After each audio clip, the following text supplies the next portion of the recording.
நந்த sir இன்னைக்கு ஏதோ பெரிய நியூஸ் சொல்ல போறீங்களா?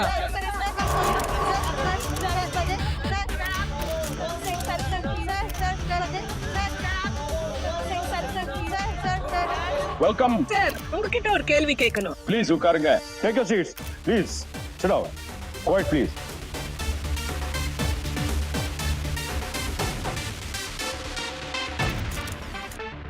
நான் ஆனந்த் தாக்கூர் உங்க எல்லோரையும் தாக்கூர் மேன்ஷனுக்கு வரவேற்கிறேன். உங்களுக்கு என்ன பார்த்தா ரொம்ப திமிரு பிடிச்சவ, அப்புறம் ஒரு அகங்காரம் பிடிச்சவன்னு. ஆனா அது உண்மை இல்லை. உண்மையை சொல்லணும்னா நானும் உங்கள்னு ஒருத்தன் தான்ப்பா. அதாவது மிடில் கிளாஸ்.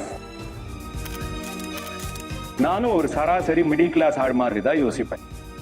நானும் ஒரு மிடில் கிளாஸ் குடும்பத்து ஆளா தான் வளர்ந்தேன். அதான் இன்னைக்கு தான் என் சகோதர சகோதரிகளான உங்க எல்லாருக்காகவும் ஒரு பரிசை கொண்டு வந்திருக்கிறேன். அந்த பரிசோட பேரு அஃபோர்டபிள் ஹவுசிங் சொசைட்டி ப்ராஜெக்ட். இது ஒரு சூப்பரான ப்ராஜெக்ட். எல்லா வசதிகளும் உலக தரத்துல உங்களுக்கு கிடைக்கும். Club house, gymnasium, pubs, hospital, schools, university, playground, etcetera etcetera. இது என்னோட கனவு திட்டம். இந்த திட்டத்துக்கு நான் வச்ச பேரு ஆனந்த் ஹோம்ஸ்.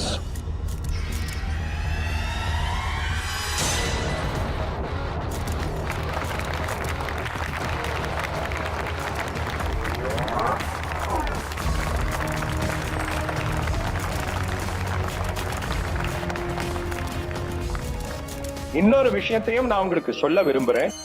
என் சன் ரோஹித் தாக்கூர் இந்த ஸ்கீம் மூலமா பிசினஸ் உலகத்துல காலடி வைக்கிறான்.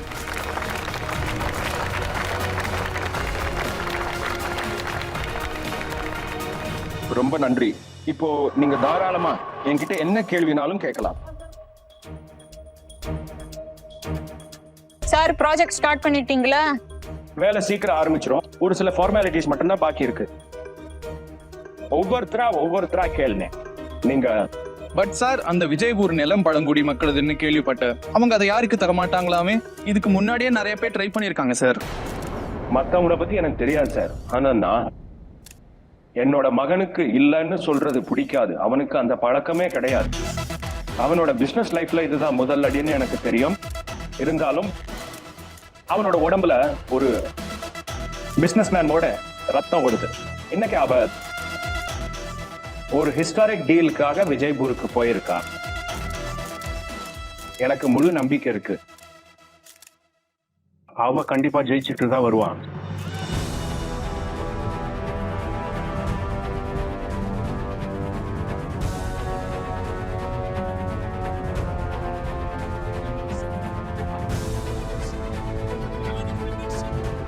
இந்த ஊர் மக்கள் ரொம்ப கோவமா இருக்காங்க சார். அன்னைக்குல வினோத் வந்திருந்தாரு.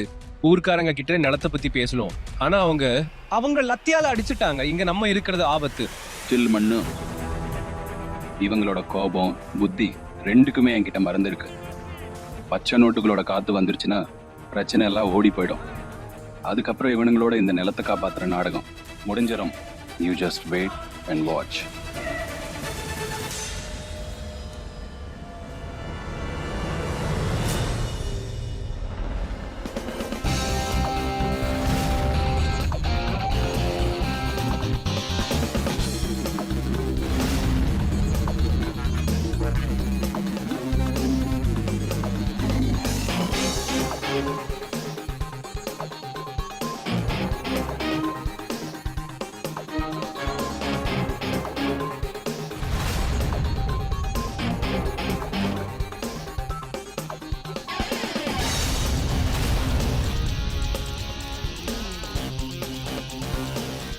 உங்களுக்காக என்கிட்ட இதை விட அதிகமான பணம் இருக்கு. நீங்க நினைச்சு கூட பார்க்க முடியாத அளவுக்கு. காசை காட்டி எங்களை அப்படியே வாங்கிடலாம்னு கணக்கு போடுறீங்களா? 1000 வருஷமா இந்த நிலம் எங்க மக்களுக்கு சொந்தமானது. இந்த நிலம் தான் எங்க தெய்வம். இதுதான் எங்க பிள்ளைங்க பசியை தீக்கிறது. அப்புறம் ஒரு நாள் பணம் கையை விட்டு போயிடும். எங்க நிலம் என்னைக்கும் கைவிடாது, எங்களை ஏமாத்தாது. இந்த நிலத்தை நாங்க ஒரு காலம் தர மாட்டோம். புரிஞ்சுக்கோங்க சார்.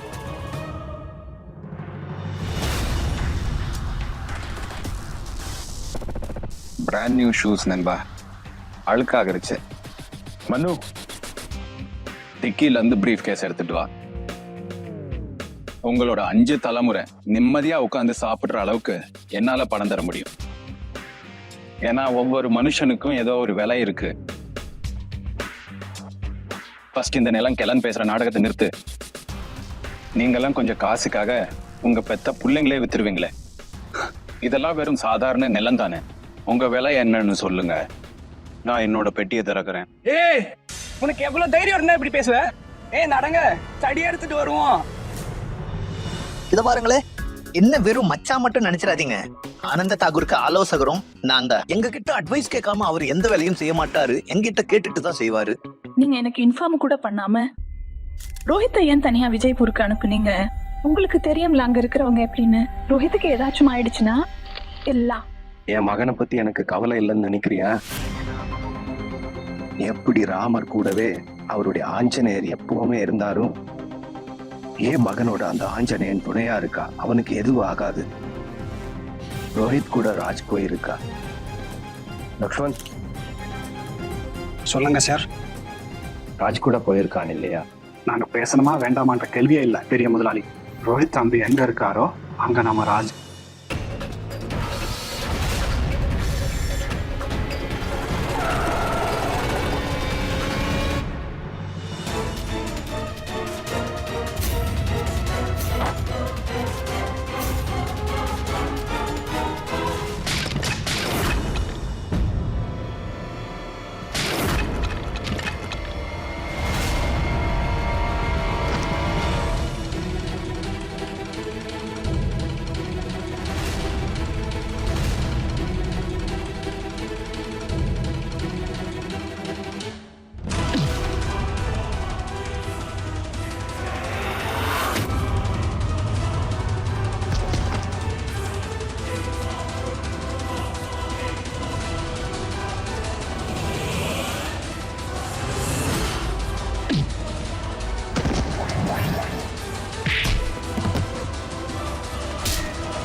அடே, நம்ம என்ன பண்ணிட்டு இருக்கோம்? அப்படின்னா நீங்க எல்லாரும் சேர்ந்து சின்ன முதலாளியை தாக்குறீங்க தானே? எங்க சின்ன முதலாளி நினைச்சிருந்தா அப்படின்னா அவர் 400 பேரை கொண்ட படைய கூட்டிட்டு வரலாமே. எவ்வளோ? 400. ஆனா அவர் அப்படி செஞ்சாரா? இல்ல, பெரிய தண்ணி வண்டியை இங்க கொண்டு வந்திருப்பாரு. ஆனா அவர் அப்படியா செஞ்சாரு? செய்யல. அவர் ஏன் அப்படி செய்யலன்னு நீங்க சொல்லுங்க. நான் சொல்றேன், இந்த மண்ணை பாருங்க. உங்களுக்கு எப்படியோ அது போலதான் எங்களுக்கும்.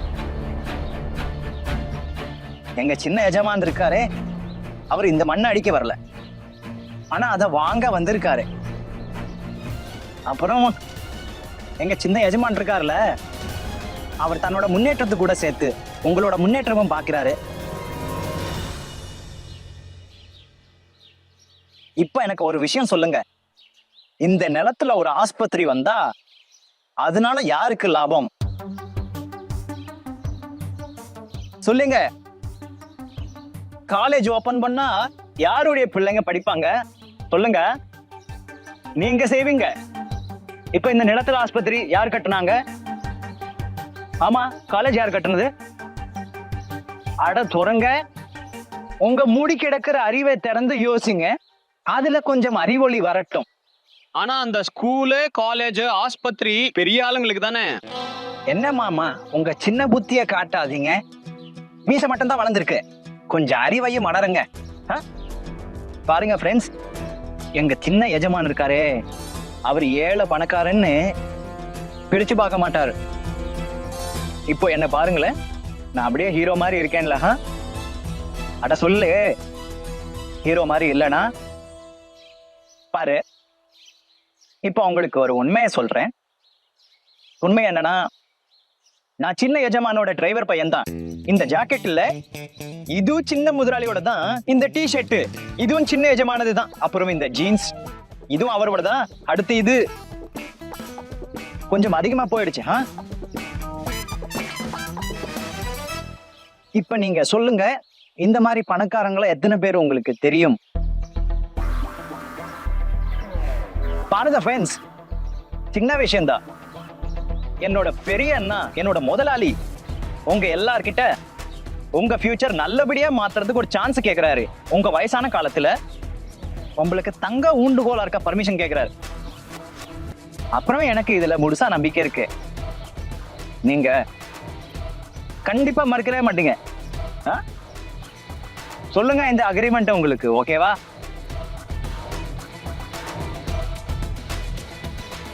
ஆமாவா இல்லையா சொல்லுங்க. ஆமா, இதோ ஒருத்தர் ஓகே சொல்லிட்டாரு. இப்ப நீங்க சொல்லுங்க. ஆமா, இப்ப நீங்க எல்லாரும் ஒன்னா சொல்லுங்க.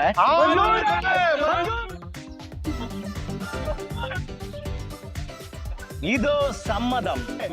பலே, நீங்க ஓகேனா வாங்க கை கொடுங்க.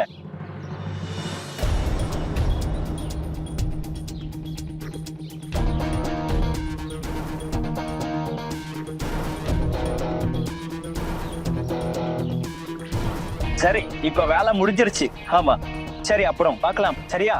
இப்ப உங்க பணம் வாங்கிக்கோங்க, அப்புறம் போங்க. போங்க போங்க.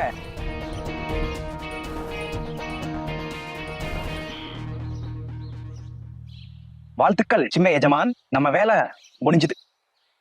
வேலை முடியாம போகுமாண்ணா? இப்ப கிளம்பலாமா? போலாம்.